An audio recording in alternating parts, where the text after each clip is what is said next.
Assalamualaikum warahmatullahi wabarakatuh. Innal hamdalillah nahmaduhu wa nasta'inuhu wa nastaghfiruh wa na'udzu billahi min syururi anfusina wa min sayyiati a'malina. Man yahdihillahu fala mudhillalah wa man yudlil fala hadiyalah. Asyhadu an la ilaha illallah wahdahu la syarikalah wa asyhadu anna Muhammadan abduhu wa rasuluh. Qala Allah ta'ala ya ayyuhalladzina amanu taqullaha haqqa tuqatih wa la tamutunna illa wa antum muslimun. Wa qala ta'ala ya ayyuhan nasu taqu rabbakumul ladzi khalaqakum min nafsin wahidah wa khalaqa minha zawjaha wa batha minhuma rijalan katsiran wa nisaa wattaqullaha alladzi tasaaluna bihi wal arham innallaha kana 'alaikum raqiba.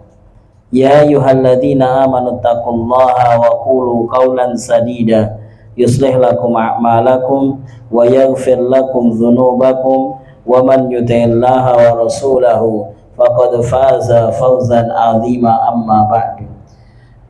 Fa inna asdaqal hadithi kitabullah wa khairal huda huda nabiyina Muhammadin sallallahu alaihi wasallam wa syarrul umuri muhdatsatuha fa inna kulla muhdatsatin bid'atun wa kulla bid'atin dhalalah wa kulla dhalalatin finnar. Ma'asyiral ikhwa wal akhwat, a'azzani Allah wa iyyakum jami'an. Usikum wa nafsi bitaqwallahi azza wa jal faqad fazal muttaqun. Segala puji hanya milik Allah, yang mana hanyalah milik Allah segala bentuk pujian. Alhamdulillahilladzi bi ni'matihi tatimmus shalihah. Alhamdulillah yang mana dengan berbagai kenikmatan yang Allah berikan kepada kita menjadi lebih maksimal amal soleh yang kita lakukan. Salawat dan salam terhaturkan kepada Nabi kita Nabi Muhammad sallallahu alaihi wasallam, kepada keluarganya, kepada para sahabatnya, dan kepada siapapun yang mengikuti beliau hingga hari kiamat. Dan kita selalu berdoa kepada Allah, semoga Allah benar-benar menetapkan agama Islam di dalam diri kita dan sesuai petunjuk beliau sallallahu alaihi wasallam hingga akhir hayat kita. Allahumma amin. Ikhwah wal akhwat, a'azani Allahu wa iyyakum jami'an. Alhamdulillah kita bisa melanjutkan aktivitas kita yang semoga Allah Subhanahu wa taala memberkahinya dengan nuansa dan tempat yang baru. Walhamdulillahilladzi bi ni'matihi tatimmus shalihah. Sesungguhnya semua itu adalah nikmat dari Allah Subhanahu wa taala yang patut kita syukuri agar Allah Subhanahu wa taala senantiasa menambah kebaikan selanjutnya. Allah Subhanahu wa taala berfirman, a'udzubillahi minasyaitonir rajim, la in syakartum la azidannakum wa la in kafartum inna adzabi lasyadid. Ikhwah wal akhwat, azani Allah wa iyyakum jami'an.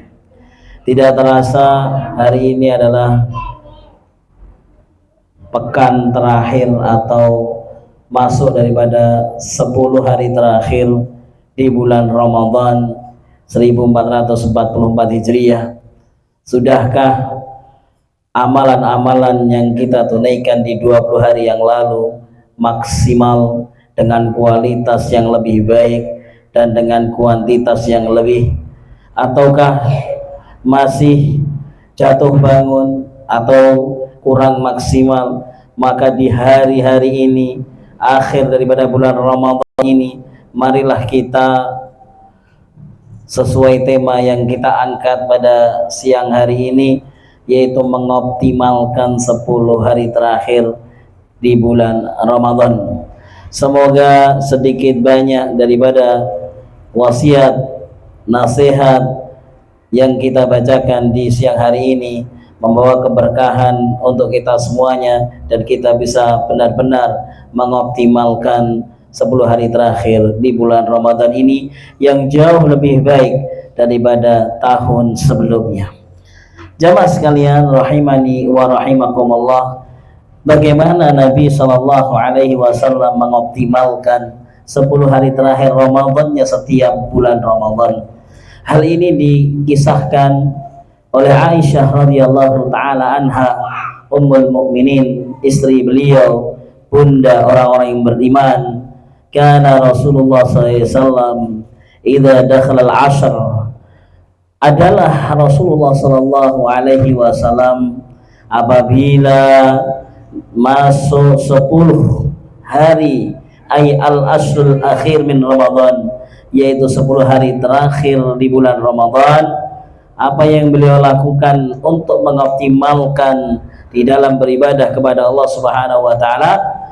Yang pertama adalah syadda mizarahu, beliau mengikat kencang kainnya atau sarungnya, wa ahya lailahu, dan menghidupkan malam-malamnya, wa aiqadha ahlahu, dan kemudian beliau membangunkan keluarganya. Rawahul Bukhari wa Muslim muttafaqun alaihi. Jamaah sekalian rahimani wa rahimakumullah, 3 hal yang disebutkan Ummul Mukminin Aisyah radhiyallahu taala anha dari apa yang Rasulullah SAW lakukan, maka ini yang harus kita tiru, ini yang harus kita contoh agar kita bisa mengoptimalkan 10 hari terakhir di bulan Ramadan ini. Adalah bagaimana kita meniru Nabi Sallallahu Alaihi Wasallam ketika beliau mengoptimalkan 10 hari terakhir di bulan Ramadan. Syadda mizarahu secara terjemah adalah mengencangkan kainnya atau mengencangkan sarungnya.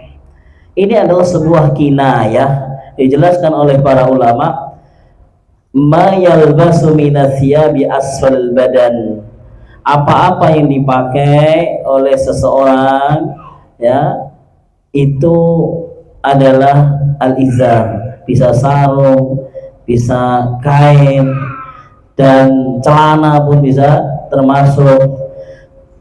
Kenapa dikencangkan ketika 10 hari terakhir? Ini adalah kinayatun, hadza kinayah ani tizalin nisa wal ijtihadu fil ibadah. Ini merupakan sebuah penggambaran, ya, kinayah atau permisalan, ya, yang dipermaklumkan, yang diketahui bersama. Maksudnya adalah bahwa Nabi Shallallahu Alaihi Wasallam yang pertama ia lakukan di 10 hari terakhir di bulan Ramadan, syadda mizarahu, mengencangkan kainnya, mengencangkan sarungnya, adalah i'tizal an-nisa, menjauhi istri-istrinya, ya, bukan menjauhi dalam tanda kutip satru, ya, ujungnya gak dijak ngomong beten, ya. Maksudnya menjauhi istrinya adalah menjauhi daripada al-jima', menjauhi dalam artian tidak menggauli istrinya di malam-malam 10 hari terakhir di bulan Ramadan, ya. Walaupun, ya, walaupun dalam tanda kutip, ya, tidak dijelaskan oleh, atau kita tidak mendapatkan penjelasan bahwasanya, ya, di malam 10 hari terakhir Ramadan hukumnya haram boten, ya, tetap halal, apalagi, ya, yang membutuhkan tetap halal, ya. Bukan berarti ketika Rasulullah SAW melakukan hal ini kemudian, ya, menjadi haram, ya. Kembali pada hukum asal bahwasanya diharamkan di bulan Ramadan untuk menggauli istri adalah ketika di siang hari di bulan Ramadan. Kalau di siang hari di bulan Ramadan baru hukumannya luar biasa, puasa 2 bulan berturut-turut, ya. Kalau batal sekali saja ngulang 2 bulan, makanya bahaya nih, harus memang diempet kalau siang hari, ya. sudah dapat 35 hari gitu Pak Oni ya. Tiba-tiba kok ada zong gitu ya, maka ngulang lagi ya, namanya syahraini mutatabi, ini harus berurutan. Nah jadi ya ngempet sebulan apa 2 bulan berturut-turut ya monggo jenengan, kan begitu. Nah itu yang pertama, maksudnya yang pertama demikian ya. Nabi Shallallahu Alaihi Wasallam beliau menjauhi istri-istri beliau dalam tanda kutip. Yang kedua maksudnya adalah al-ijtihadu fil ibadah. Ini menunjukkan semangatnya Nabi Shallallahu Alaihi Wasallam di dalam bersungguh-sungguh menjaga ibadahnya, menambah kualitasnya dan pun menambah kuantitasnya. Jamaah sekalian rahimani wa rahimakumullah, a'azzani Allah wa iyyakum jami'an.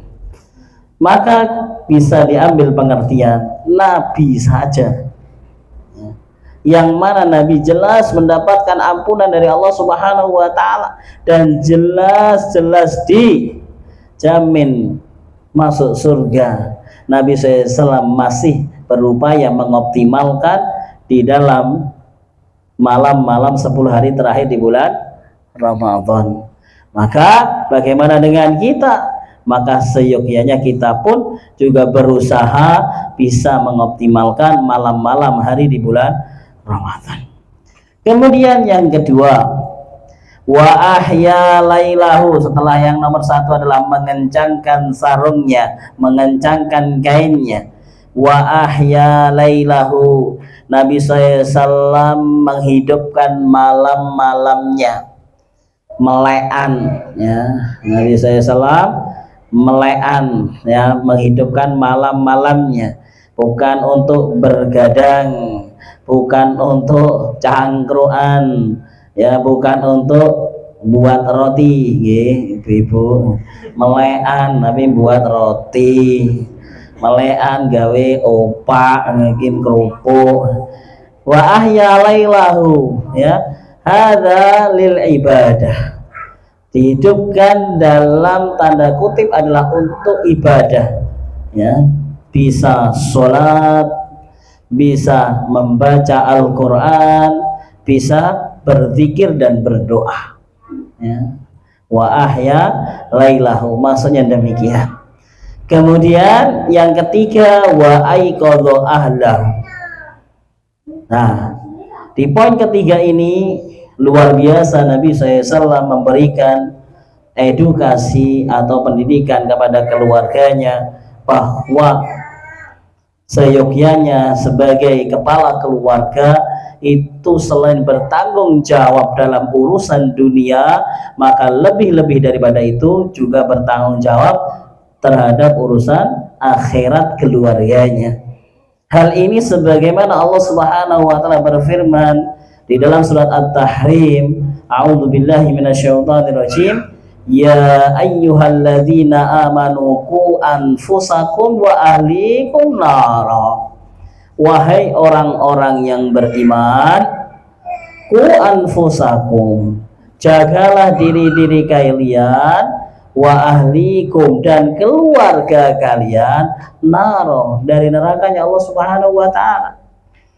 Maka sebagai kepala keluarga yang kita bertanggung jawab, sekali lagi tidak hanya bertanggung jawab dalam dunia keluarga kita, tetapi juga akhirat daripada keluarga kita, istri kita, istri-istri kita, anak-anak kita, dan siapapun yang ada di dalam tanggungan kita. Maka Nabi SAW apa yang beliau lakukan? Wa aiqadha ahlahu, membangunkan keluarganya. Namanya membangunkan berarti keluarganya sudah tidur. Kapan dibangunkan? Di pertengahan malam atau sepertiga malam terakhir ya. Di situ Nabi SAW mengajarkan kepada kita agar keluarganya pun dibagi, diajak juga sama-sama menambah amal ibadahnya kepada Allah Subhanahu wa taala. Nah, Dan di situ juga kita melihat bahwasanya ya fisiknya istri-istri Nabi SAW pun berbeda dengan fisiknya Nabi SAW. Kalau Nabi kuat menghidupkan malam, semalam suntuk kuat. Tetapi bagi istrinya manusia biasa, maka perlu istirahat. Istrinya, keluarganya istirahat terlebih dahulu, dan di malam hari atau di sepertiga malam terakhir dibangunkan. Ya. Jadi ini 3 hal yang dikisahkan oleh Aisyah radhiyallahu taala anha, apa yang dilakukan Rasulullah SAW di dalam mengoptimalkan 10 hari terakhir di bulan Ramadan. Wa aiqadha ahlahu. Ini poin penting sekali. Nah, jamaah sekalian rahimani wa rahimakumullah, a'azzani Allahu wa iyyakum jami'an.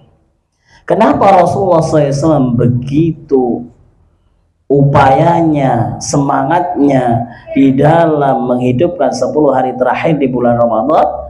Yang pertama, Ramadan. Siapa yang tidak mengenal Ramadan? Ramadan adalah bulan yang sangat mulia, bulan yang penuh barakah, bulan yang di dalamnya penuh ampunan, bulan yang di dalamnya dibuka pintu surga, bulan yang di dalamnya ditutup rapat pintu neraka, bulan yang di dalamnya dibelenggu syayatin. Futihat abwabul jannah wa ghuliqat abwabun nar wa sufidati syayatin. Dan berbagai kebaikan-kebaikan bisa dilakukan manusia daripada amal soleh. Kita pun merasakan hal itu ya.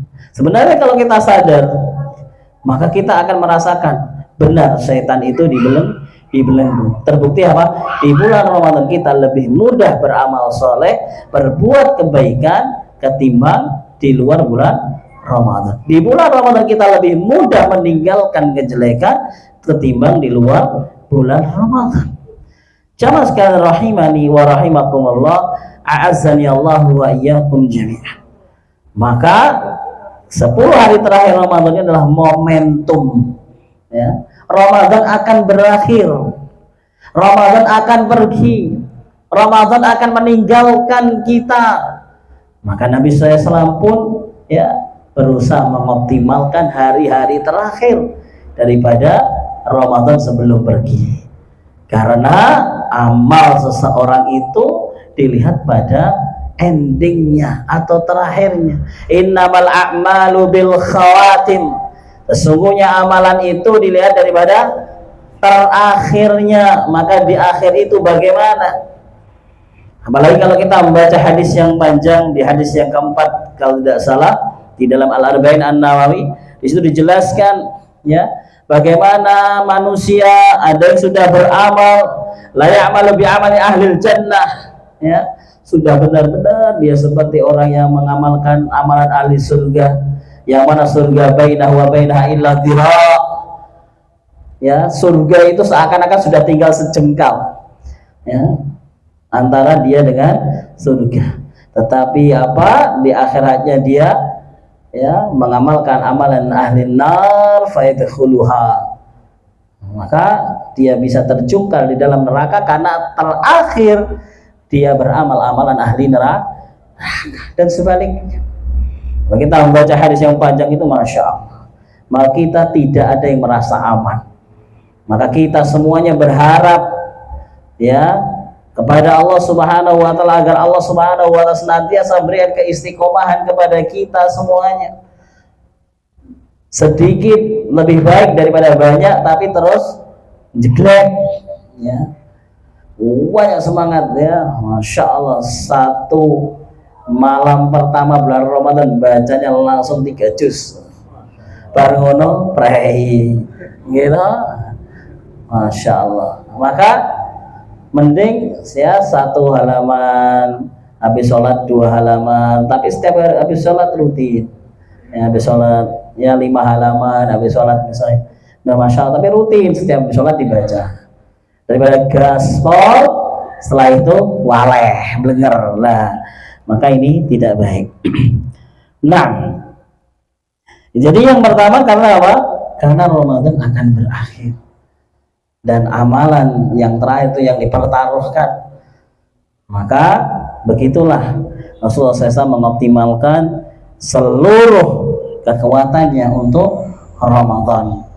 Kemudian yang kedua, dan ini yang lebih penting daripada itu semua, adalah bahwa di 10 hari terakhir di bulan Ramadan ada di salah satu malamnya, ya. Kenapa tadi semuanya berkaitan dengan malamnya?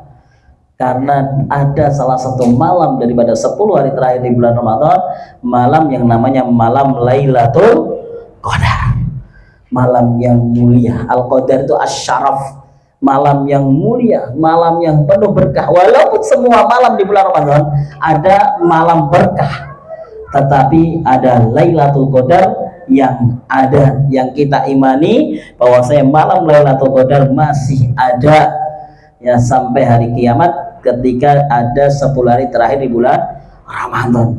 Karena kalau kita salah ngaji, ya, maka di sana ada orang-orang yang, kenapa kamu sudah gak semangat lagi 10 hari terakhir Ramadan?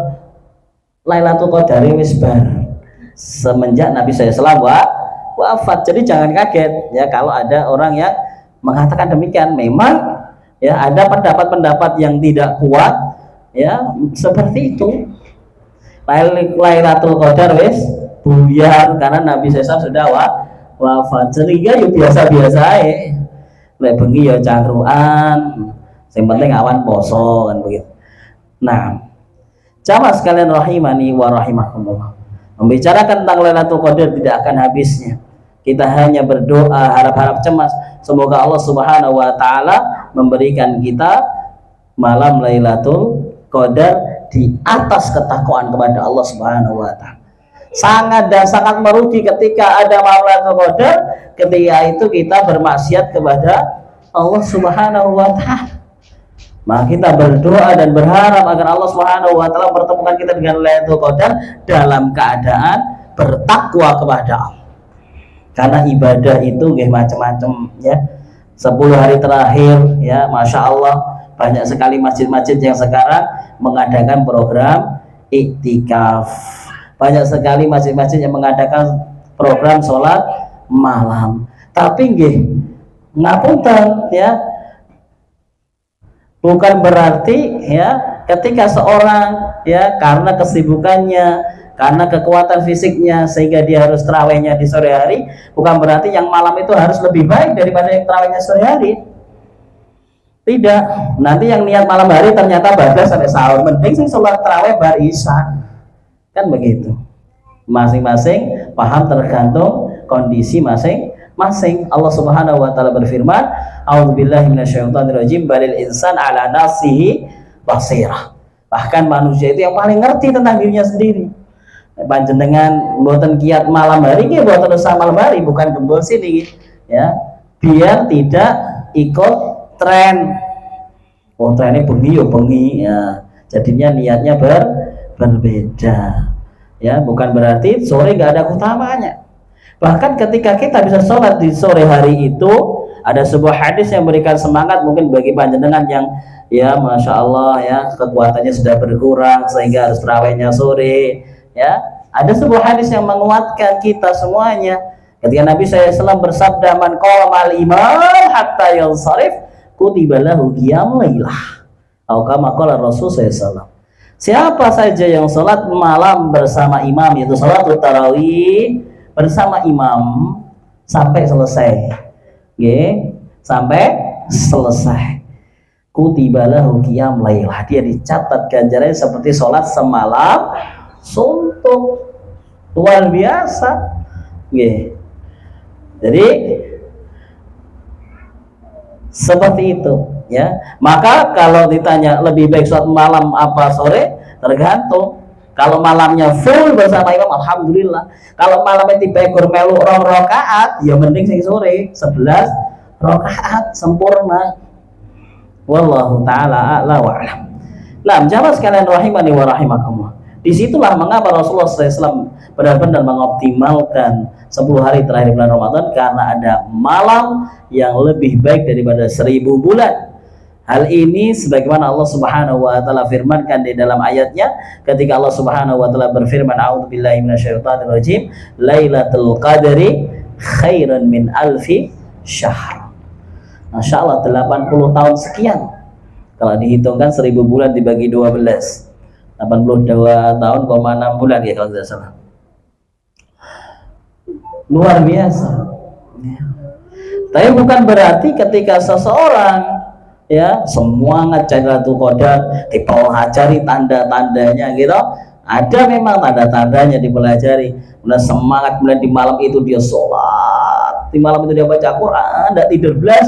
Setelah itu besoknya zong ya, wah aku 10 tahun nih ya. Matematika sama Allah dia. Besoknya wis berbalas-balasan lagi. Ya. Tanda-tanda memang ada, tetapi yang menentukan apakah itu Lailatul Qadar atau bukan adalah hal yang gaib, adalah mutlak dari Allah Subhanahu wa taala. Jamaah sekalian rahimani wa rahimakumullah, azani Allah wa iyyakum jami'an.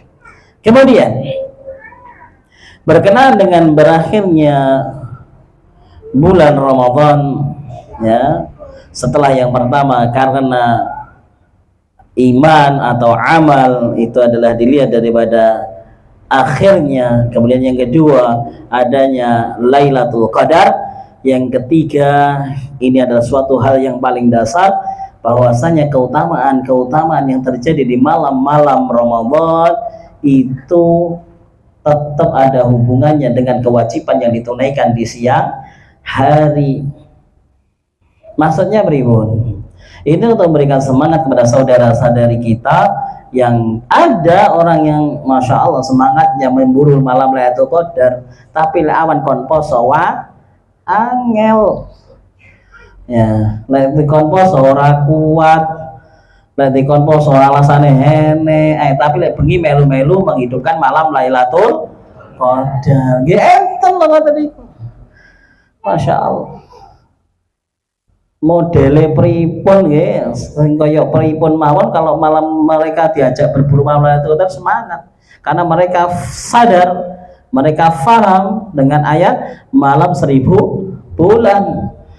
Nah, jadi keistimewaan yang didapatkan di malam-malam Ramadan termasuk malam Lailatul Qadar ini ada hubungannya dengan keistimewaan bagi orang-orang yang menunaikan kewajiban ibadah puasa, karena Ramadan hubungannya dengan ibadah puasa. Jadi kalau kita menginginkan malam Lailatul Qadar, selain memang kita mengoptimalkan malam-malam hari terakhir di bulan Ramadan, adalah juga menjaga puasa kita.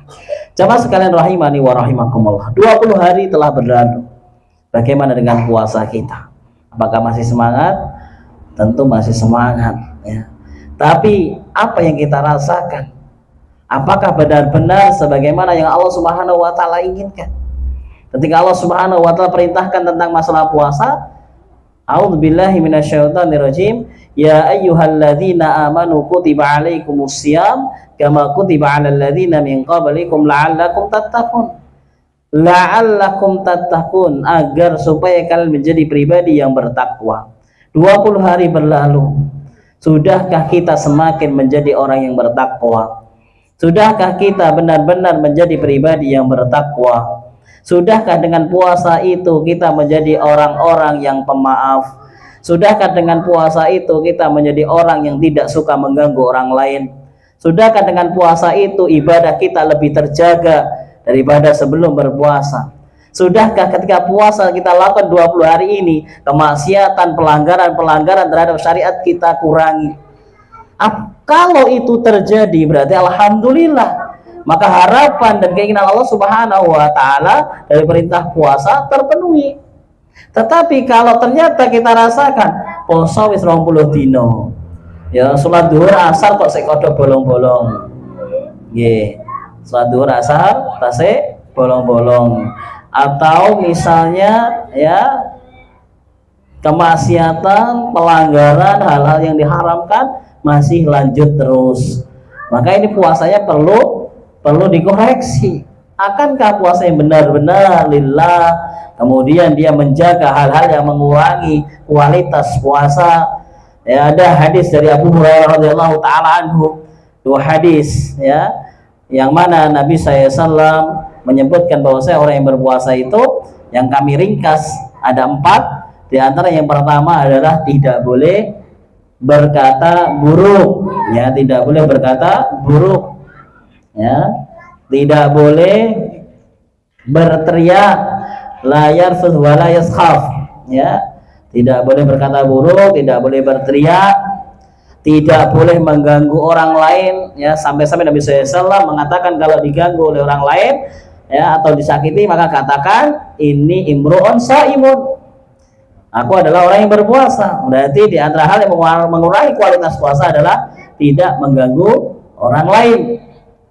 Kemudian di dalam hadis yang lain sama juga diriwayatkan oleh Abu Hurairah radhiyallahu taala anhu bahwasanya Allah Subhanahu wa taala tidak membutuhkan, falaisa lillahi hajah, ya, Allah tidak membutuhkan puasanya orang-orang yang dia apa? Dia berdusta, yaitu qaulaz zur, ya, wal amal bih, ya, perbuatan kebohongan, berdusta dengan lisannya, berbuat dengan dustanya, ya, maka hal-hal ini Allah tidak membutuhkan puasanya orang-orang seperti ini. Sehingga benar ketika Nabi SAW bersabda, rubba shaimin laisa lahu min siyamihi ilal ju', betapa banyak, tidak sedikit berarti, naudzubillahi min dzalik, kalau kita masuk dalam sindiran Nabi SAW.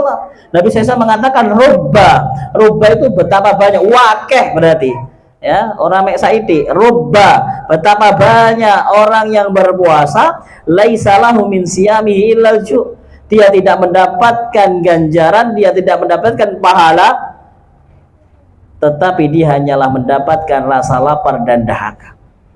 Memang puasanya sah, tetapi kualitas nol. Puasanya sah, tapi dia tidak mendapatkan ganjaran. Dia mendapatkan hanya lapar dan dahaga. Karena dia telah menahan lapar dan dahaga dari terbitnya fajar hingga terbenamnya matahari. Oleh ya itu, gitu loh. Dapatnya ya itu. Ya, kualitas nol namanya. Karena dia tidak bisa menjaga lisannya, perbuatannya, yang mengurangi kualitas puasanya. Jamaah sekalian rahimani wa rahimakumullah, a'azzani Allah wa iyyakum jami'an.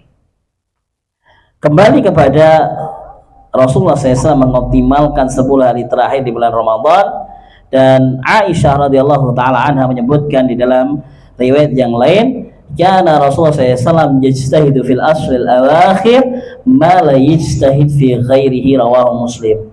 Ya, Rasulullah SAW itu mempunyai kesungguhan, semangat di dalam 10 hari terakhir ini memang beda dengan malam-malam yang lainnya, ya, memang beda. Jadi Rasulullah SAW memperlakukan 10 hari terakhir di bulan Ramadan ini berbeda dengan malam-malam yang lainnya. Jadi sampai Aisyah radhiyallahu taala menyebutkan, yajtahidu fil ashril awakhir ma la yajtahid fi ghairihi, ya, dan Rasulullah SAW tidak sesemangat hari-hari yang lainnya. Jamaah sekalian rahimani wa rahimakumullah, azzani Allahu wa iyyakum jami'an. Di antara amalan yang diperbanyak di malam-malam 10 hari terakhir di bulan Ramadan adalah membaca Al-Quran. Membaca Al-Quran, ya, sudah khatam berapa kali kita sampai tanggal 20 ini, ya, sudah berapa kali ibu-ibu khatam, Masya Allah, ada yang 2 kali, 3 kali, Masya Allah. Nah, maka di malam-malam ini, penghabisan Ramadan ini, ditambah frekuensinya, volumenya, kekuatannya, ditambah. Biasanya semalam ya bisa setengah juz, maka sekarang 1 juz. Yang biasanya semalam bisa 1 juz, maka sekarang 2 juz. Juz jambu, juz tomat, bukan. 6, ya, karena hadis dari Abu Hurairah radhiyallahu taala anhu, Nabi SAW bersabda, man qama lailatal qadri imanan wa ihtisaban ghufira lahu ma taqaddama min dzambih. Ya, barang siapa yang dia berdiri untuk salat, dan ini adalah amalan yang terbaik di 10 terakhir di bulan Ramadan, jangan sampai kita ketinggalan tarawih dimanapun. Misalnya jenengan pas sibuk bekerja, ya jangan sampai ketinggalan walaupun melakukan di rumah, ya. Kalau ketinggalan di masjid, di musola ketinggalan, maka jangan sampai kita meninggalkan ya di rumah kita, karena hubungannya dengan malam Lailatul Qadri. Jadi sekali lagi, malam Lailatul Qadri itu, Lailatul Qadar itu tidak harus mereka yang bisa beramal di masjid, tidak harus mereka yang beramal di musola, tidak harus mereka yang beramal di pesantren, tidak. Hubungannya dengan malam itu kita berdoa semoga kita dalam keadaan bertakwa, wis itu aja. Doanya ringan, ya. Jadikanlah kita adalah minal muttaqin fi lailatul qadar, ya. Kalau menyenangkan memang harus di malam-malam hari terakhir ini masih harus menjalankan bisnisnya, semoga bisnis dalam kejujuran, karena kejujuran di dalam bisnis ini merupakan tuntutan syariat, itu juga takwa, ya. Memang harus diselesaikan. Kalau misalnya jenengan safar, ya, maka juga semoga safar dalam keadaan bertakwa. Jamaah sekalian rahimani wa rahimakumullah. Maka siapa yang berdiri di malam Lailatul Qadar untuk salat tarawih, salat malam, imanan wahtisaban, dengan keimanan dan harapan hanya kepada Allah, ghufira lahu ma taqaddama min dzambih, maka akan diberikan ampunan kepadanya dosa-dosa yang telah lalu. Hadis muttafaqun alaihi, diriwayatkan Imam Bukhari dan Imam Muslim. Kemudian, ya, Nabi Shallallahu Alaihi Wasallam memberikan kisi-kisi, ya, walaupun 10 hari terakhir di bulan Ramadan ini kita memperlakukan sama, dan Nabi SAW juga memperlakukan sama. Tetapi kalau harus memilih, maka Nabi SAW masih memberikan kisi-kisi. Maksudnya memilih sajane mosok 10 hari full peh, kadang aku sombeni arepe meeting, sombeni apa jemput anakku, sombeni seto arepe mudik. Nah, maka ini Nabi SAW memberikan kisi-kisi yang lebih lagi. Kata Nabi SAW, taharru lailatul qadri fil witri minal ashril awakhir min Ramadan. Ya, bersemangatlah di dalam pemburuan Lailatul Qadar. Masya Allah, Nabi SAW mengatakan semangatlah dalam berburu malam Lailatul Qadar. Kapan? Fil witri, di hari-hari ganjil, minal ashril awakhir min Ramadan, dari 10 hari terakhir di bulan Ramadan, ya. Malam 21 berarti malam 23, malam 25, puncaknya malam 27, ya. Biasanya orang kalau udah dapat malam 27 itu wes bar. Padahal di situ masih ada satu ganjil lagi, yaitu malam 29.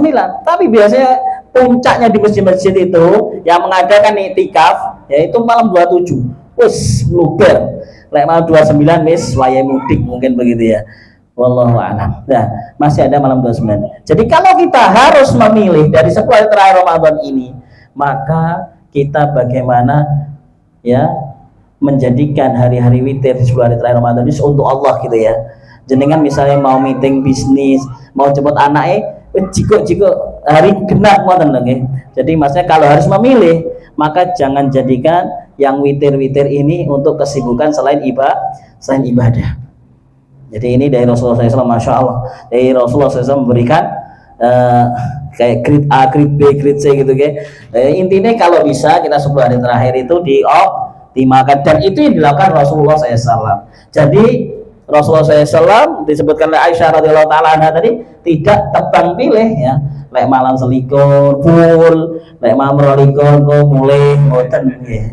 Jadi hadisnya satu dari Rasulullah SAW disebutkan, ya, benar-benar sadda mizarahu wa ahya lailahu wa aiqadha ahlahu. Tadi kapan? 10 hari terakhir di bulan Ramadan. Tapi Nabi SAW memberikan, ya, kepada kita, ya, sebuah rumusan, kalau harus memilih, maka di witir-witir 10 hari terakhir Ramadan ini benar-benar untuk apa? Berburu malam Lailatul Qadar. Hadisnya sahihul Bukhari, ya. Hadisnya sahih dan diriwayatkan Imam Bukhari rahimallahu taala. ya taharru lailatul qadri fil witri minal ashril awakhir min Ramadan.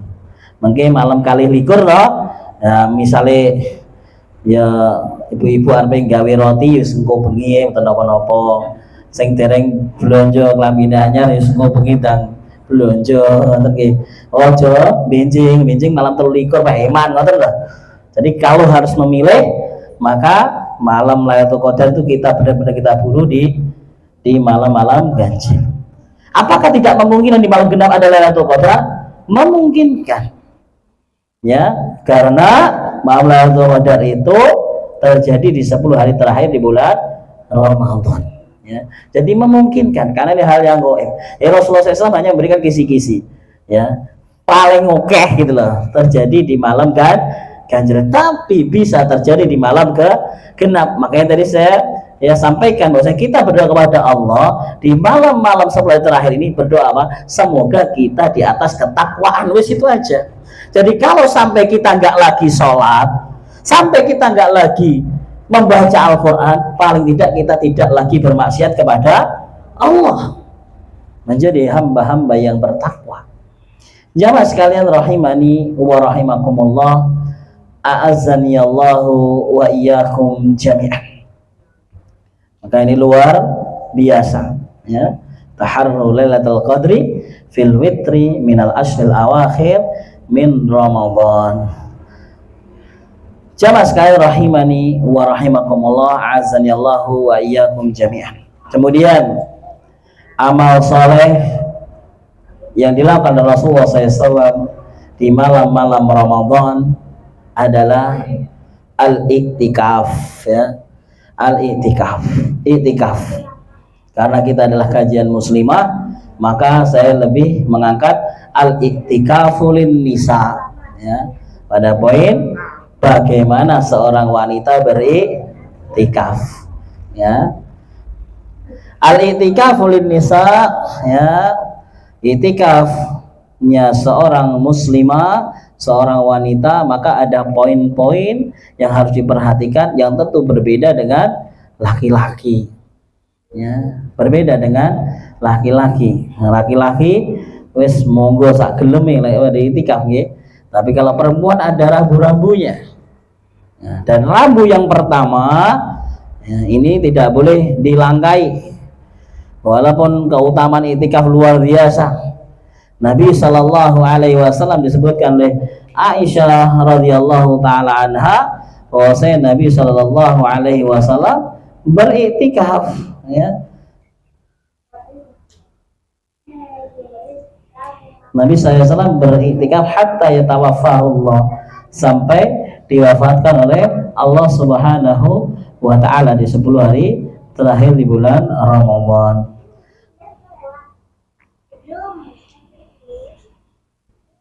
Apa syarat yang pertama kira-kira? Syarat yang pertama bagi muslimah, bagi wanita atau bagi seorang istri yang menginginkan iktikaf adalah idnu zauj, betul sekali ya, izin dari suaminya ya. Makanya luar biasa ya ketika kita kembali membahas ya muslimah yang dirindukan surga ya, diantaranya adalah menjaga kehormatan suami dan mentaati suami, menjaga kehormatannya dan mentaati suaminya. Jadi di sini menjadi poin yang pertama dan paling utama ya, idnu zauj ya, izin dari suami. Dan kalau suaminya buat ngizini nggih pun nggih jenengan iktikaf ya kali suami. Iktikaf di rumah sama suami. Nggih, terus manut mawon nggih. Itu nggih jalan surgane panjenengan. Ya, idnu zauj, izinnya suami. Kalau misalnya izin nggak boleh, ya caranya bagaimana biar boleh? Dikasih semangat suaminya. Ya, ayo bang, kita iktikaf bareng-bareng ya biar semangat. Ya, iktikafnya bareng di masjid yang dimana di situ ada tempat laki-laki dan perempuan. Jadi sampai lek kangen karo kan ora adoh. Nah, begitu kan? Jadi seperti kalau panjenengan pengen itikaf, ayo bang kita itikaf di masjid yang besar yang di situ ada tempat laki-laki dan perempuan secara terpisah khususnya. Hal ini sebagaimana dilakukan oleh istri-istri Nabi SAW. Kalau kita membaca hadis-hadis tentang itikaf, maka Aisyah radhiyallahu taala anha pun izin dulu kepada Nabi SAW. Padahal rumahnya dekat dengan masjid, ya. Tapi itikaf di masjid, ya. Hafsah radhiyallahu taala anha, Zainab radhiyallahu taala anha. Ini saya dapatkan ya, Aisyah radhiyallahu taala anha, Hafsah radhiyallahu taala anha, wa Zainab radhiyallahu taala anha, mereka minta izin kepada Nabi SAW untuk ikut iktikaf. Nah, ketika suami sudah memberi izin, alhamdulillah, suami memberikan izin iktikaf. Lalu bagaimana? Idza talaba az-zawj an tubtilal iktikaf. Di suatu waktu misalnya pas malam telulikur malam ganjil bojone telepon mah pulang, nah, apa yang harus dilakukan? Idza talaba az-zawj an tubtilal iktikaf, melanjutkan itikafnya malam ganjil. Napa patus malam ganjil teng griya? Nggih, malam ganjil di rumah. Jadi permintaan suami bisa membatalkan iktikaf. Ya, boleh disik, ya, boleh disik pulang dulu, nanti izin lagi, ya. Kalau sudah di rumah maka nanti izin lagi untuk melanjutkan iktikaf. Apakah iktikaf boleh terputus? Boleh, ya, iktikaf boleh terputus, boleh, ya. Yang nggak boleh terputus itu kalau iktikaf yang jenengan adalah iktikaf nadar, iktikaf wajib, jenengan beritikaf karena nazar. Alhamdulillah le anakku sing nomor 5 metune lanang sampeyan tak itikaf. Anak nomor 5 metune lanang, maka itikaf di masjid ya sudah, namanya itikaf secara sempurna dari malam 21 sampai malam takbiran, ya. Malam takbiran baru pulang. Nah, itu juga harus sampaikan kepada suami, ya. Jadi ketika berangkat, ya, suamiku saya itikaf nazar, jadi suami juga biar mengerti bahwasanya istrinya melakukan itikaf wajib, ya. Adapun kalau itikaf sunnah, ya, itikaf yang bukan itikaf nazar, maka panggilan suami harus didulukan, ya, ketimbang meneruskan iktikaf, dan nanti boleh melanjutkan, namanya terputus dan dilanjutkan. Nah, kemudian beberapa waktu yang lalu ada pertanyaan, ya, dari grup Ummahat, ya, alhamdulillah mungkin sebagian, ya, jamaah kajian SLG mengaji juga ikut di ini, ya, grup Ummahat Ahwat Kertosono mungkin, dan juga kami di Blitar ada PJSA, grup Ummahat Blitar. Di dua grup itu ada dari mereka yang jadi tanya tentang hukum itikaf di rumah, ya. Maka ini kita bahas juga bahwasanya al-i'tikafu fil masjid. Namanya i'tikaf itu adalah di dalam masjid, ya. Di dalam masjid, ya.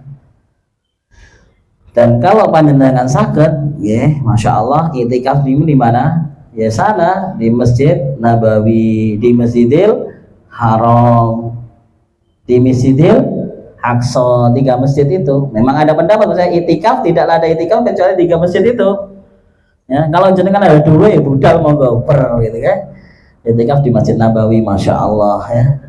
Itikaf di Masjidil Haram. Kalau milih nyamannya soalnya nyaman di Masjid Nabawi, nyamannya di Masjid Nabawi.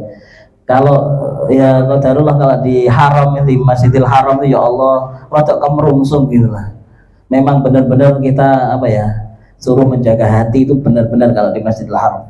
Kalau di Masjid Nabawi itu masya Allah, ya, auranya, aura ibadah, aura cuaca mu'tadil, tengah-tengah, semangat ibadahnya luar biasa kalau di Madinah itu, masya Allah. Jenengan kalau ada rezeki maka monggo niat itikafnya di mana? Di Masjid Nabawi.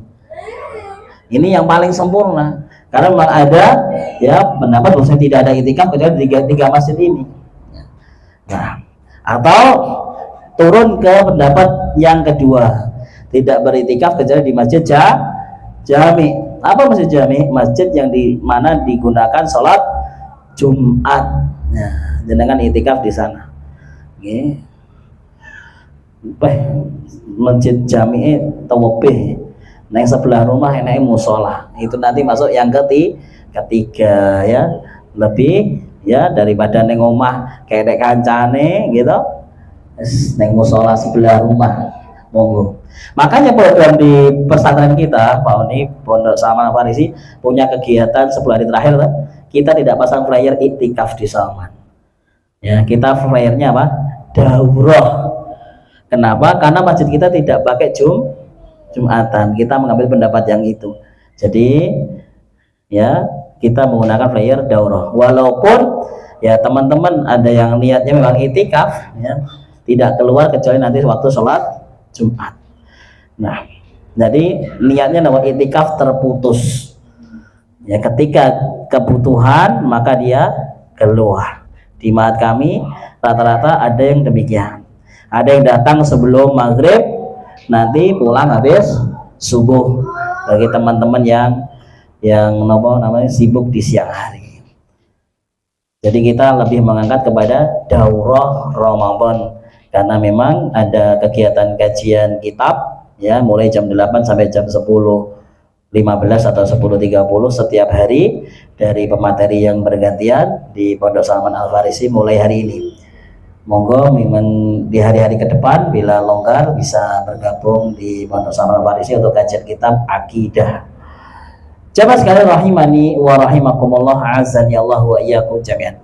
Kembali kepada poin yang ketiga, al-i'tikafu fil masjid. Jadi i'tikaf itu di masjid. Allah Subhanahu wa taala berfirman di dalam surat Al-Baqarah ayat 187, wa antum akifuna fil masajid. Ya. Maka tidak ada i'tikaf kecuali di masjid.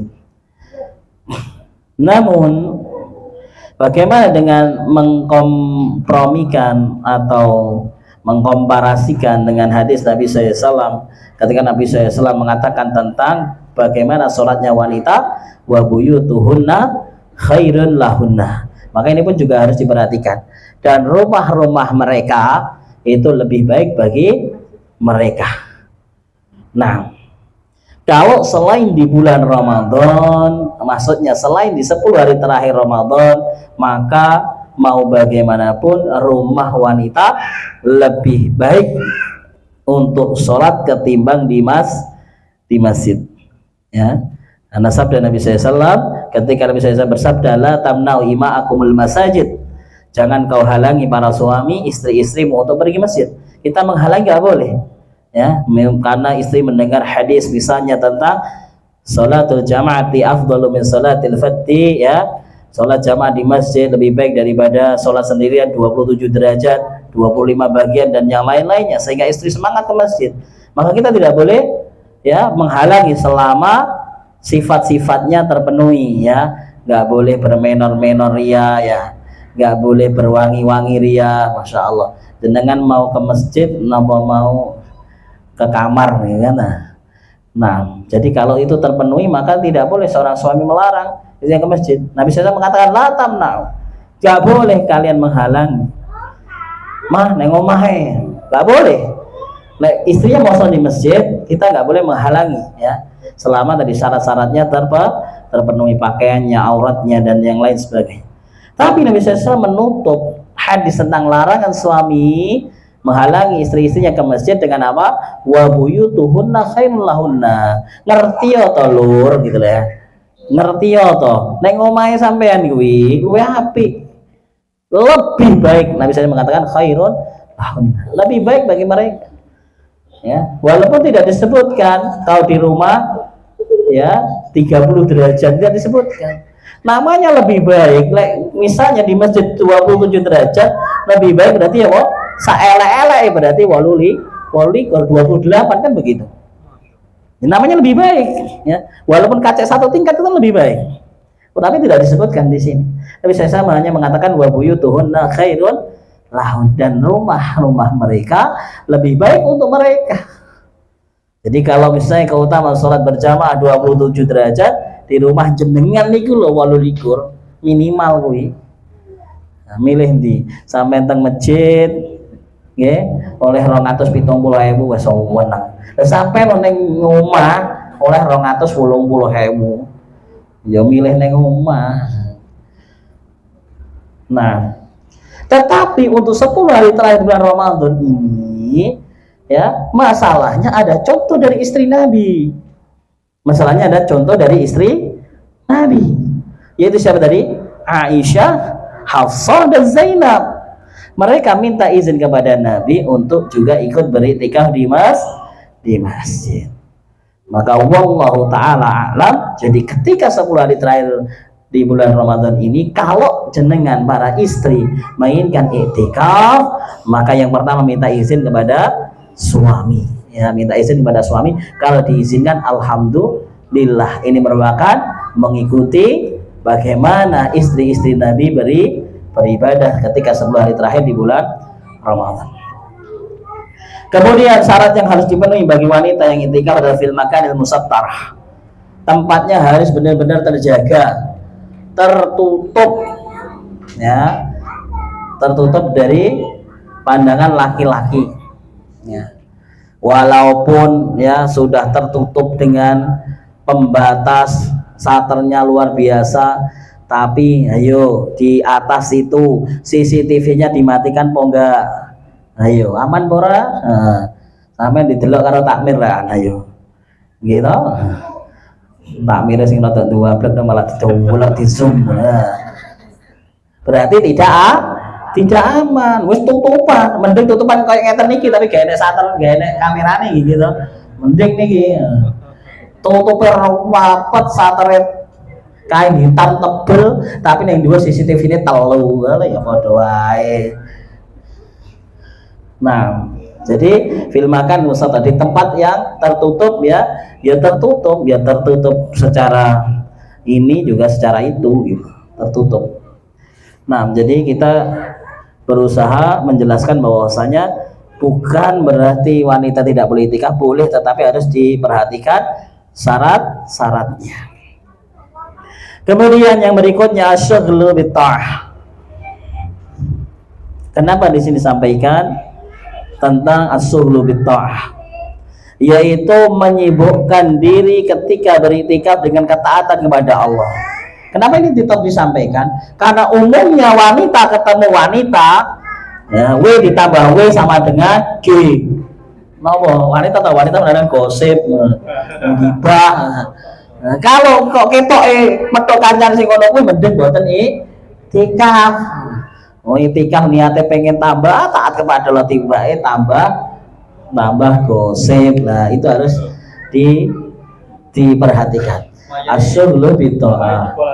Nah, wae jebol arisan malah ning masjid ngomong arisan lagi. Kemudian, ya ini masih banyak, tenang saja nggih. Saya rotok kalem-kalem niki wau soalnya kan diup sami-sami paus nggih, sami-sami siap.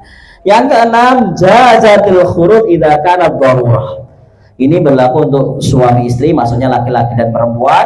Namanya orang iktikaf itu boleh keluar jika ada kebutuhan. Bukan berarti doang ning masjid terus gak oleh metu, diceluk buke barang gak noleh, diceluk bojone gak noleh. Nah, ini jadi siapa, bagi laki-laki juga demikian. Kalau yang manggil ibunya ya harus datang. Le metu asele tukono beras. Aku iktikaf kok, Bu. Le mboten pareng.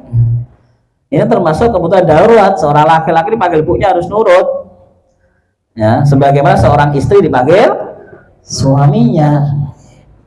Nah, jadi jazal khuruj idza kanatil dharurah, boleh keluar dari iktikaf ya ketika ada kebutuhan dan tidak membatalkan iktikaf, ya, tidak niat lagi nanti. Saya jenengan sudah niat iktikaf sempurna, ya, karena kebutuhan keluar, ya, maka tidak membatalkan iktikaf.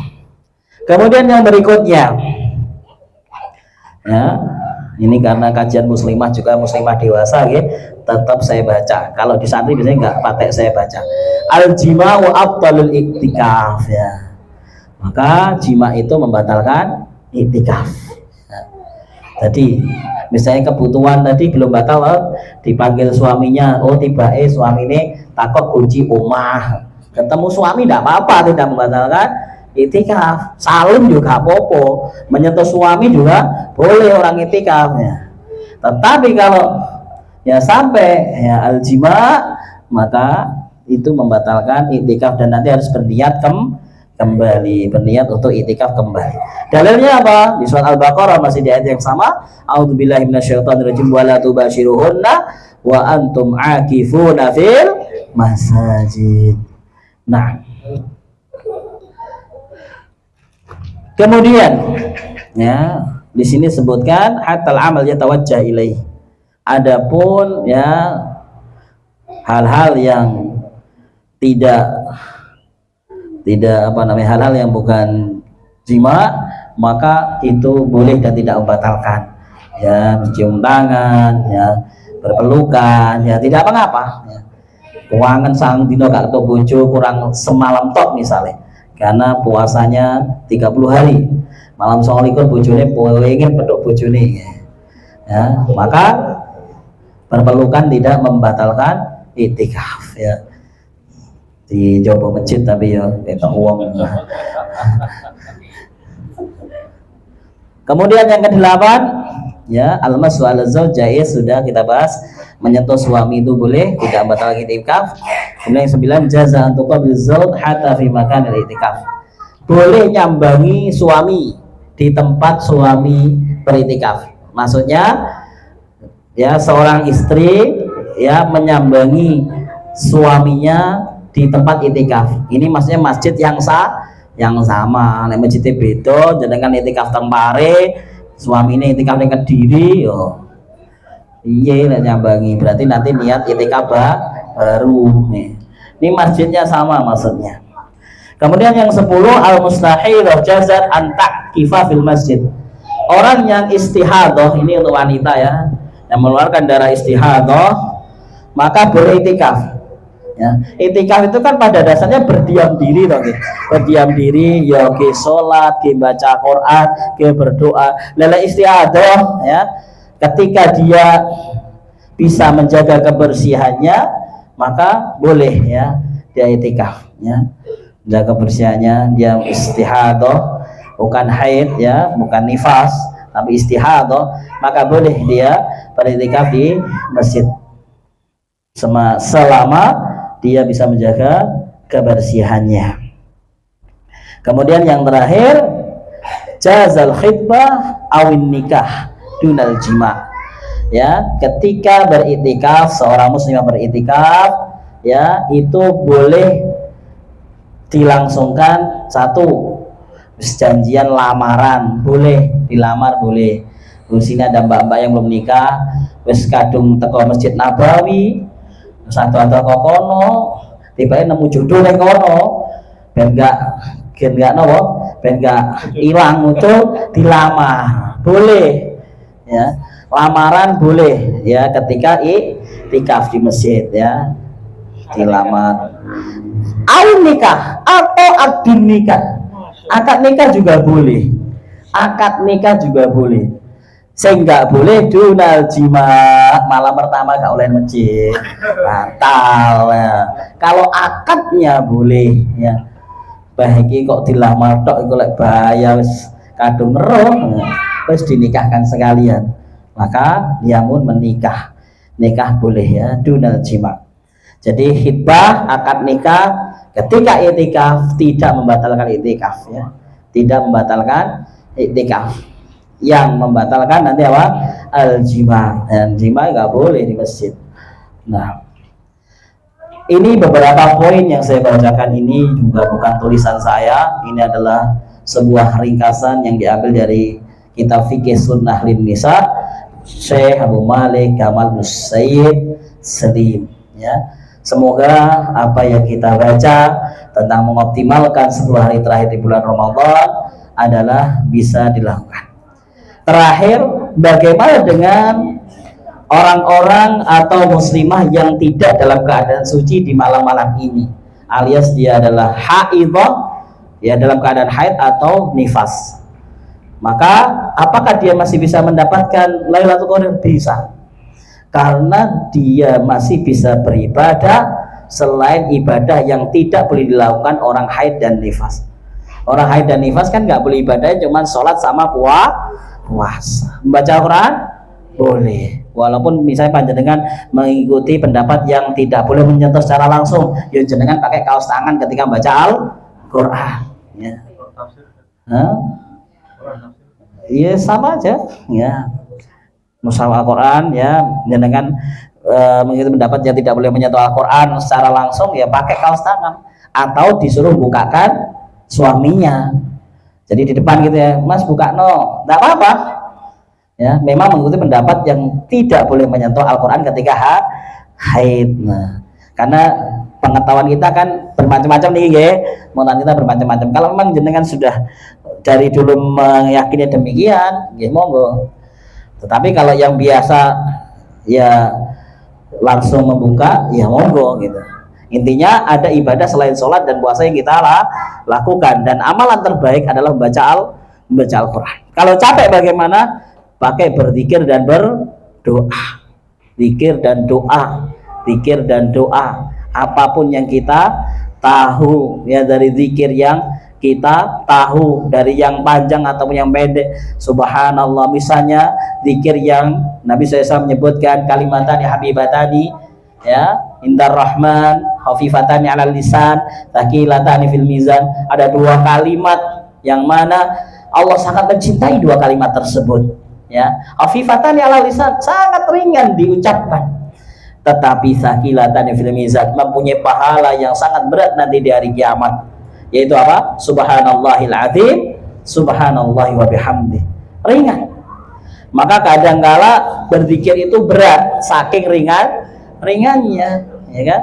Ketika kita berjalan, daripada ngelamun kesandung, mending berzikir. Ketika naik sepeda motor gak bonceng istri, ya mending berzikir. Tiba-tiba ndelok baliho sing rak kenae, sambil berzikir. Lenggo istri kan enak, sambil guyon sama istri.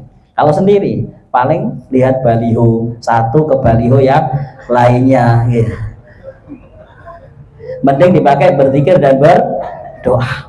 Maka seorang wanita, seorang muslimah yang dalam keadaan haid dan nifas, jangan bersedih hati, tetap bisa berburu malam Lailatul Qadar. Maka satu kunci, satu kata yang kita sampaikan di awal tadi, kita berdoa kepada Allah Subhanahu wa taala, semoga di malam Lailatul Qadar, di 10 hari terakhir di bulan Ramadan ini, kita dalam keadaan bertakwa. Itu sudah. Karena bertakwa itu luas, dalam keadaan taat kepada Allah dan dalam keadaan tidak bermaksiat kepada Allah Subhanahu wa taala. Jadi 1000 tahunnya itu 1000 tahun kebaikan. Wallahu taala a'la wa alam. Semoga dengan dibahas tema ini kita benar-benar menjadi optimal, semakin maksimal ya di dalam memburu Lailatul Qadar, sebagaimana sabda Nabi SAW, taharru Lailatul Qadar, berburulah kalian malam Lailatul Qadar. Jenenge berburu ya rada mlayu-mlayu barang. Lek buronane arep lepas kan ya mlayu-mlayu. Makanya dengan usaha yang luar biasa.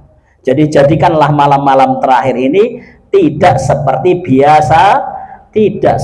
biasanya. Jangan melayu-melayu neng matahari apa neng Ramayana.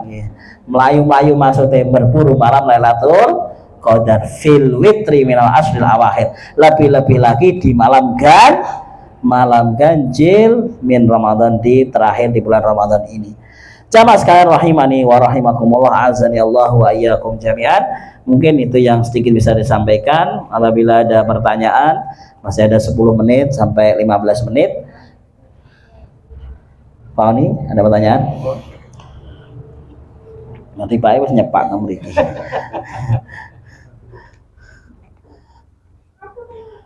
Assalamualaikum warahmatullahi. Semoga Allah selalu menjaga Ustadz dan keluarga, amin wa yakum. Izin bertanya, kalau mau itikaf di masjid jami, tapi sebelah masjid ada makamnya, pemakaman umum, apakah boleh Ustadz? Pemakaman umum, ya. Ini saya bertanya kembali kepada penanya, apakah antara masjid dengan pemakaman ada jalannya? Maka kalau ada jalan, ya, maka tidak masalah. Jadi pemakamannya bukan dari rangkaian bangunan masjid. Wallahu a'lam.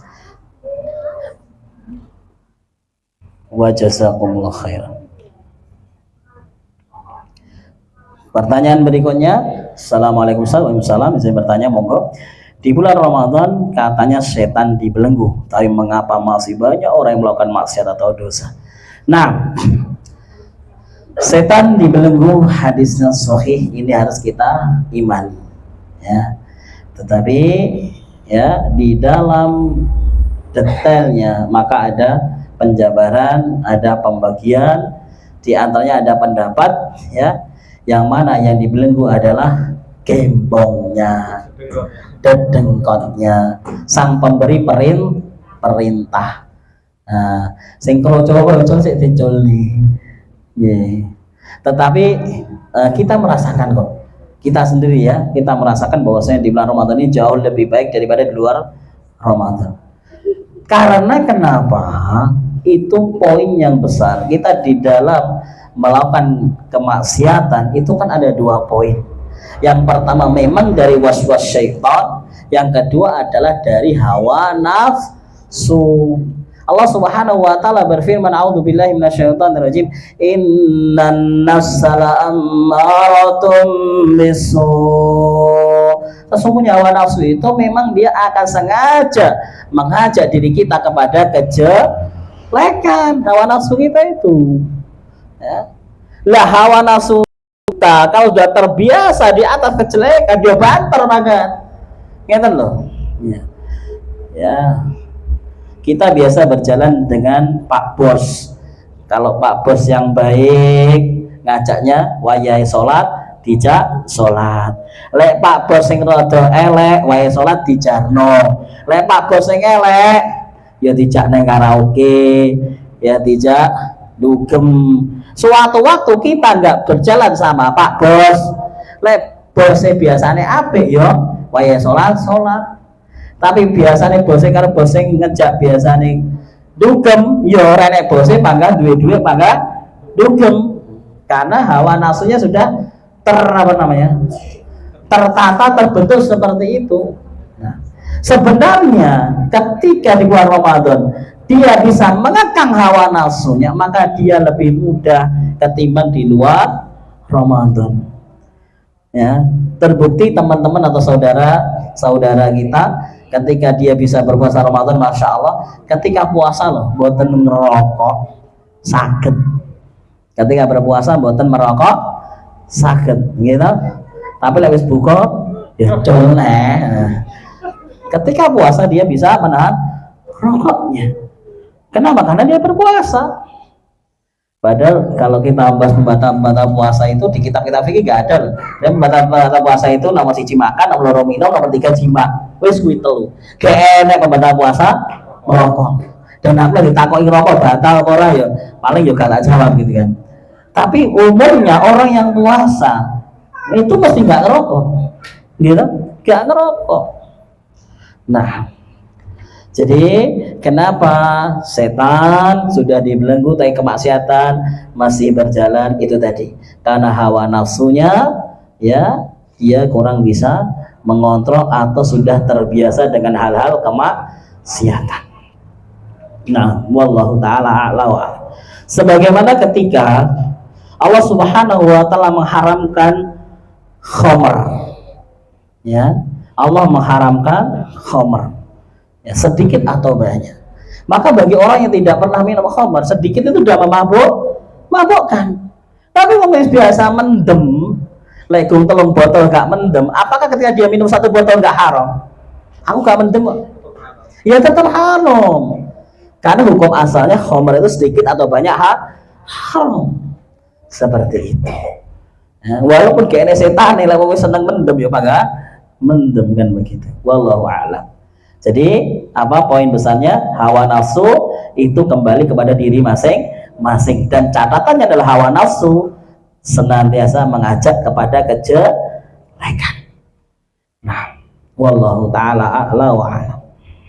Nomor berikutnya untuk sholat tarawih bersama imam, pahala yang sama dengan sholat semalam suntuk, kita juga berlaku bagi kami kaum wanita.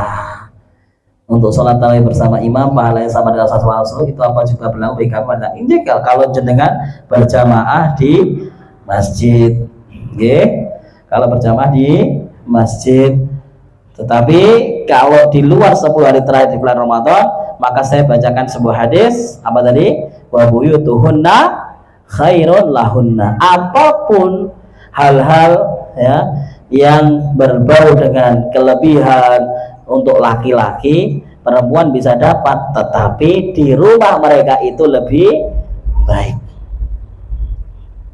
Wallahu ta'ala a'la wa a'lam.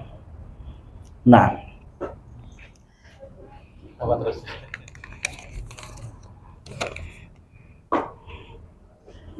Bismillah Ustaz, bagaimana hak kewajiban anak-anak ABK anak berkebutuhan khusus gitu? Ya, anak berkebutuhan khusus. Seharusnya yang bila dia sudah umur lebih 12 tahun sudah khitan tapi belum mengerjakan dan ibadah lain, dia hanya perintah. Namanya berkebutuhan khusus, ya berarti mempunyai hukum khusus, ya sebagaimana Nabi SAW bersabda, rufi'atil aqlam an salatin, ya kan? Pena itu diangkat dari 3 hal. Maksudnya apa? Hukum itu tidak diberikan kepada 3 orang ini. Di antaranya adalah ya yang tidur anin naim hatta yastaiqid, orang tidur sampai bangun. Wong nglindur ngatep kancane ya ora dosa kan begitu. Enggak dosa, nang nglindur kok. Jongkrak ning kancane sampai tiba, nang nglindur. Terus di antaranya adalah ya yang kehilangan akal, ya akalnya tidak sempurna, memang ABK, jadi berarti dia tidak sempurna, berarti mempunyai hukum khusus. Adapun apabila bisa dilakukan dengan dibantu orang tua, maka orang tuanya membantunya. Tetapi untuk anak tersebut maka dia mempunyai hukum khusus yang tidak sama dengan orang pada umumnya. Wallahu ta'ala alam. Karena dia tidak mengetahui atau tidak bisa memahami secara sempurna bahwa ini harus dilakukan dan ini harus ditinggalkan. Maka ABK ini biasanya kembali kepada orang tuanya. Masya Allah. Dan saya alhamdulillah bertemu beberapa ABK terutama bersama orang tuanya. Itu kalau orang tuanya perhatian tentang agama, yo anaknya Masya Allah, ya yo dijak ngaji, ya pakai kopiah, Masya Allah. Tapi bertemu dengan orang tuanya tidak paham agama, ya wes, ya begitu, ya jadinya kurang terpenuhi atau kurang terjaga tentang agamanya. Wallahu a'lam. Dan semoga Allah Subhanahu wa ta'ala senantiasa memberikan kesabaran kepada orang tuanya yang Allah takdirkan mempunyai anak yang ABK seperti ini, dan semoga usaha-usahanya dibalas dengan surga Allah Subhanahu wa ta'ala. Allahumma amin. Sebagai ortu, apa kita berdosa? Tentu sebagai orang tua tidak berdosa ya untuk memaksakan ya anaknya misalnya sholat, wong dia nggak tahu wajibnya sholat dan memang nggak nyambung nanti kalau sholat. Bagaimana caranya? Yo diajak sholat, tapi lek nanti jenengan berdiri kok dia nggak lungguh, ya wes kan begitu. Dikira-kira gak kena memang lungguh gitu. Jadi tetapi bagaimana dengan usaha jenengan dia dijadikan menjadi anak soleh solihah, maka itu ada catatan tersendiri, ganjaran dari Allah Subhanahu wa ta'ala. Adapun ya kalau dia tidak bisa menyelesaikan kewajiban dengan sempurna, maka orang tua tidak berdosa karena dia tidak mampu dan Allah tidak mencatat ya sesuai dengan, dan Allah mencatat sesuai dengan kemampuannya. Ya. Fattaqullaha mastata'tum, dan bertakwa kepada Allah Subhanahu wa ta'ala semampu kalian.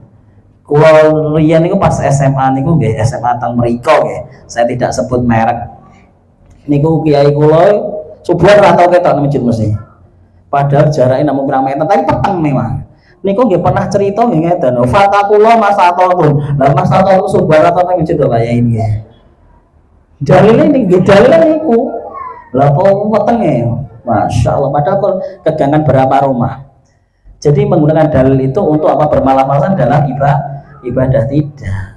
Mau zaman wis enek senter, enek sentolop kayak dan lain sebagainya. Jadi tidak digunakan fattakullah mastata'tum ini untuk apa? Untuk bermalas-malasan di dalam ibadah. Tetapi bagaimana kita sudah mengupayakan, mengoptimalkan, mengusahakan, selebihnya kita serahkan kepada Allah Subhanahu wa taala. Itu baru kemudian fattakullah mastata'tum. Ya. Nah, belum usaha, belum berbuat, kemudian fattakullah mastata'tum, maka ini salah. Kemudian untuk puasa yang bolong apakah wajib diganti lain hari? Kembali kepada tadi ya. Karena dia tidak bisa mengontrol dirinya sendiri, ini adalah wajib ya, maka termasuk rufiatil aqlam, hal-hal yang mempunyai hukum khusus. Semoga usaha orang tuanya ini diberkahi oleh Allah Subhanahu wa taala. Allahumma amin. Sampun pertanyaannya cekap 3 halaman. 3 halaman. Mungkin monggo lewat WA apa langsung? Langsung monggo. Apabila seumpama hari raya Idul Fitri tidak serentak atau tidak sama, apakah yang Idul Fitri itu afirmasi itu berpuasa atau tidak, Ustaz?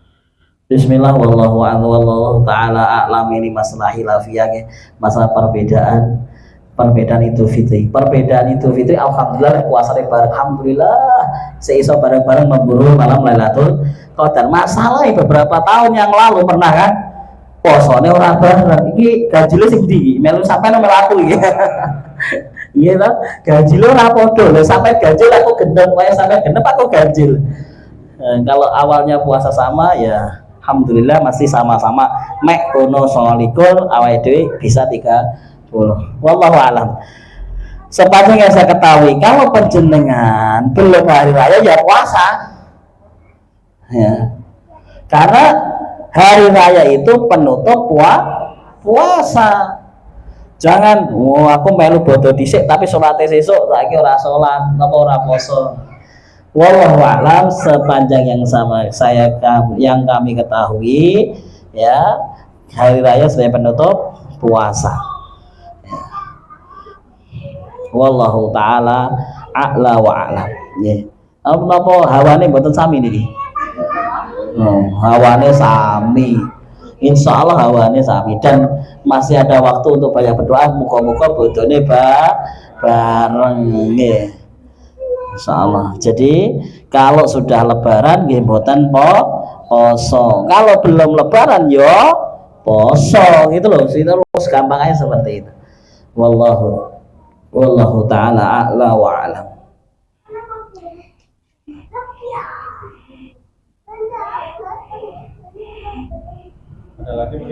Mungkin ada lagi, nggak apa-apa tanya secara langsung. Masya Allah.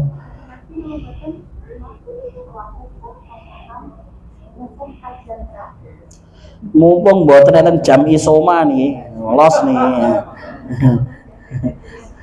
Kan tidak ada jam istirahat sholat makan nih, los nih, monggo. Ketemu lagi setelah Idul Fitri ya jadwalnya. Nggih. Sampun? Masya Allah, semoga apa yang kita bacakan menjadi ilmu yang bermanfaat. Allahumma inna nas'aluka ilman nafi'an wa rizqan thayyiban wa amalan mutaqabbalan. Idza asabtu fa hadza min Allah wa idza akhtatu fa hadza bil jahli wa minasyaitan. Apabila ada benarnya itu datang dari Allah Subhanahu wa taala, apabila ada salahnya itu kehilafan kami pribadi dan mas-mas syaitan. Mohon maaf yang sebesar-besarnya. Qulu qouli hadza subhanakallahumma wa bihamdika asyhadu an la ilaha illa anta astaghfiruka wa atubu ilaik wa akhiru da'wana alhamdulillahi rabbil alamin. Wassalamualaikum warahmatullahi wabarakatuh.